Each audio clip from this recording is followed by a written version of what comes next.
Thank you, everyone. And thank you for the introduction. I hope I can just be. You can see the nervousness setting in, right? So let's just start.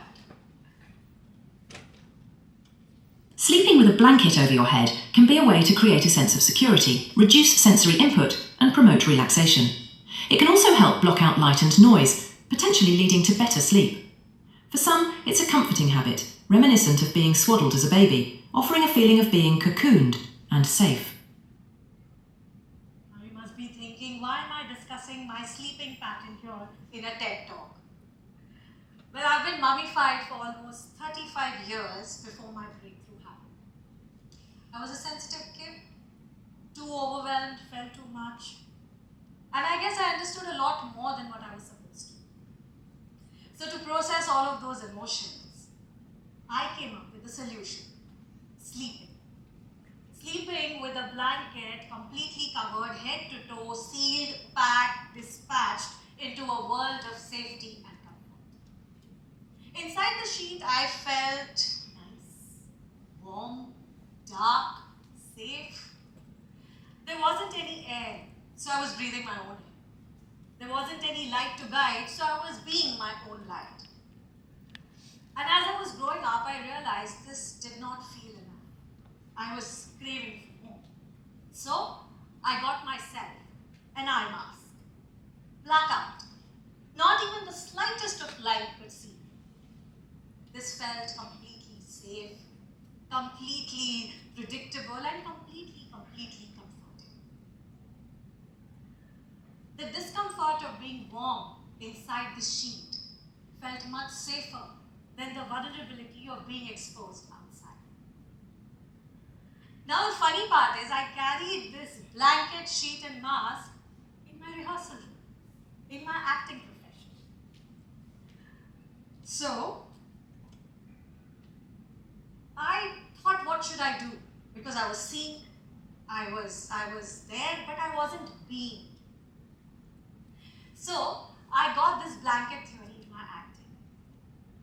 I wanted to become this good girl, who's always eager to please, who always had nice things to say. Hello, uncle.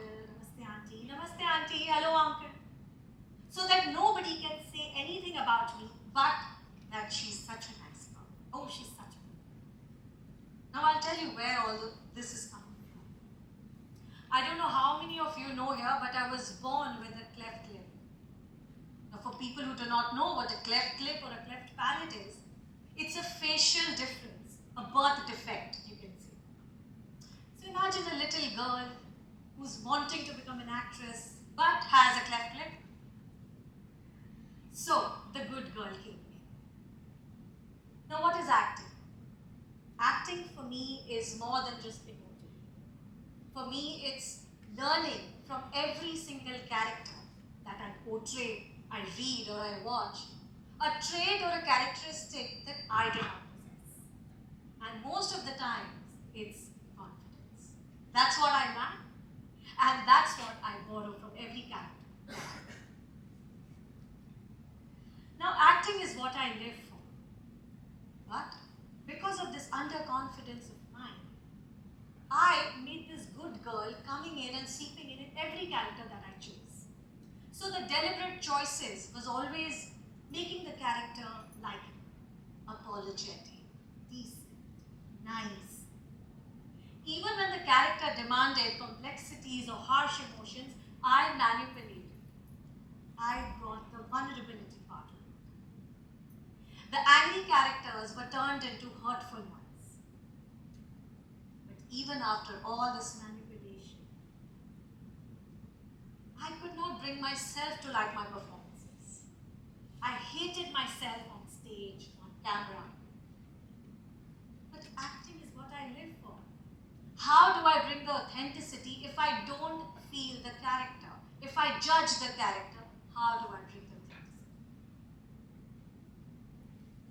So, my acting guru, late Pandit Satyadev Dubey, he used to always push me. Tum jao, audition do, go meet the directors, writers, be out there, network. But he did not know what I was going inside. So I made up this story about me being the purist. So I came up with this thing that, Dubiji, you know what?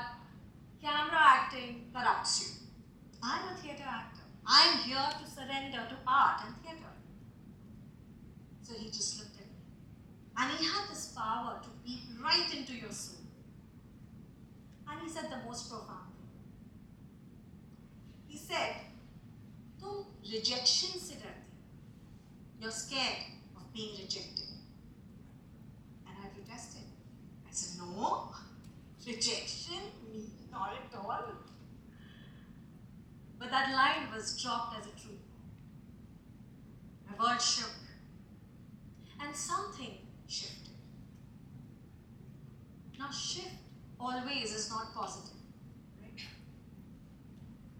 So my emotions surfaced and I had to control them. So I went for retail shopping and got myself a new accessory to my sensory blocking kit, the earmuffs. So see no evil, hear no evil, nothing. So I walked into a rehearsal room with all these sensory kits on. The director, he kept telling me what to do, but I wasn't ready to take instructions. The co-actors were ready to help me bridge the gap between what I am thinking of the character versus what they are thinking of the character, but I was blocked. I wasn't exploring. I wasn't improvising, I wasn't experimenting, nothing. I had a fixed approach. Now an actor's thing is to be present. But I was scanning all these accessories. Slowly, what happened was, on stage, I became a voice that was monotonous. I became a body that was stiff and passive. Eyes did not speak, ears did not listen, brain was filled up with carbon dioxide, and my receiving of emotion was totally blocked. So I identified something's amiss, but the good girl pushed it under the carpet as usual. My guru, again, said the most profound thing. He said, "Tum sunti nahi. You do not listen." And you know where that was coming from? So we were having a conversation, and he was quoting J. Krishnamurti to me while I had spaced out. "Tum sunti nahi ho" stayed with me. It lingered. It resonated. Because I guess that's exactly what was happening inside of me. To see the false as false and the truth as true is the beginning of truth. J. Krishna. So now I enter the rehearsal room, ready to listen, ready to observe. And I observe something which I had never seen before. I see a broken chair in that corner. I see my co-actor's torn t-shirt. The co-actor is telling me how difficult it is for him to take 2 trains and 2 buses to reach this rehearsal room. Suddenly, things changed. I felt alive. I felt as if I was being present. But there was a force that kept pulling me back. It kept pulling me back and I kept fighting, and in the process, I felt lost. I got bored. I started to yawn. And I had this urge to get my sensory toolkit back. But this time, I avoided and I stayed. And I realized the problem.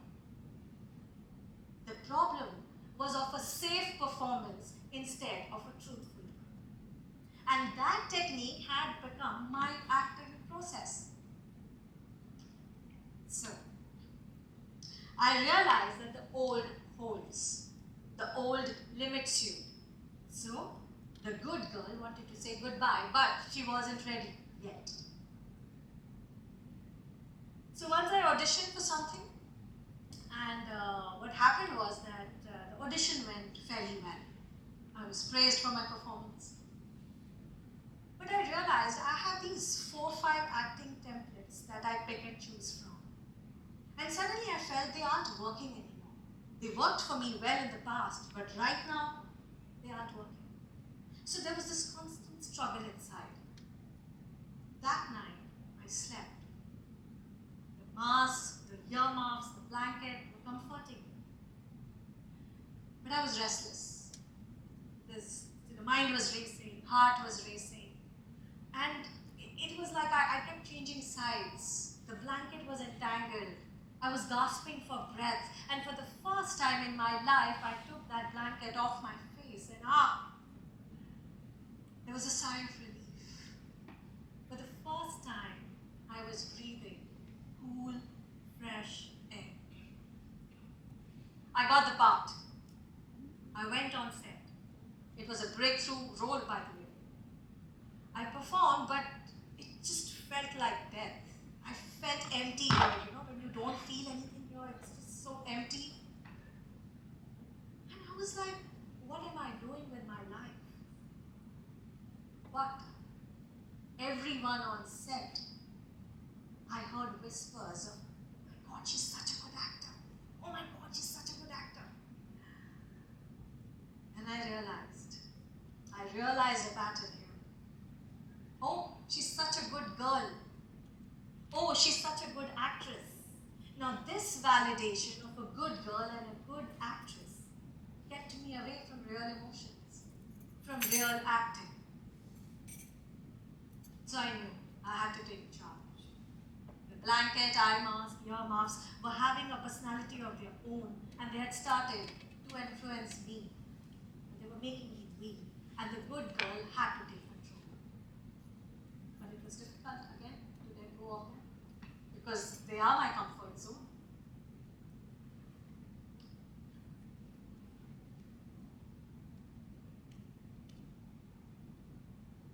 So my first experiment with unlearning happened. I enter a rehearsal room. I meet a director who's known to break patterns and to break you.